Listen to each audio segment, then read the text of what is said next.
بتكلم عن رحيل تريزيجيه من وجهه نظري، سيبك بقى من طريقه البيان واصله مشي ولا رحل ولا فسخ العقد، لا لا لا، فكك من كل الكلام ده كله. انا اللي يهمني حاجه واحده، رحيل تريزيجيه. انا من وجهه نظري، من وجهه نظري البسيطه جدا، تريزيجيه ما قدمش الاضافه اللي انا مستنيها. عارف هتخش دلوقتي تحط لي ال 15 جون والاسيست اللي جابهم، هقول لك امسك في الاسيست، امسك في الاسيست اللي جابه ده، ده هيظهر لك الحته اللي انا بتكلم فيها. 15 جون تمام، احنا ضيعنا كام جون؟ احنا بنعمل 500 ار2 في الدقيقه. انا مش جبتك عشان انا ما بسددش على الجون. الاهلي يا جماعه محتاج صناعه لعب، الاهلي عمره ما كان عنده الهداف.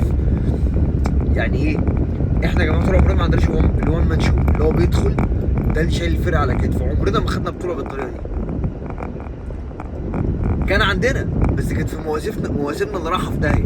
يعني وليد سليمان 2018 ده موسم رايح في داهيه، موسم نهائي كارتيرون قدام الترجي لما ما شطناش شوط على الجول.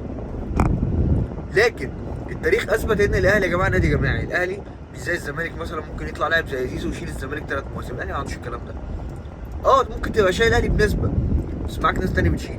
لكن فكره ان انت كل كوره التارجت بتاعك الجون، تمام، انت لاعب ايجابي بس مش ايجابي في كل الكور. ما انت مثلا مش فتحت من نص الملعب طرفت يمين تقوم لعبه لي ار2.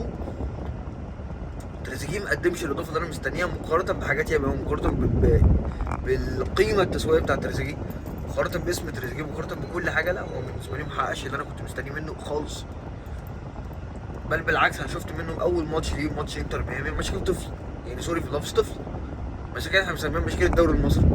انت جيت المفروض ان انت جاي قبل ما تنقل لي اللعب، انت جاي تنقل ايمج النادي في حته تسويقيه. انت برضه تريزيجيه واسمه تريزيجيه جاي اللي كان بيلعب في استون فيلا والكلام ده كله، وجاي تنقل لي المنتاليتي بقى، المنتاليتي بتاعت الدوري الانجليزي، انت جاي تنقلها عندي الفريق.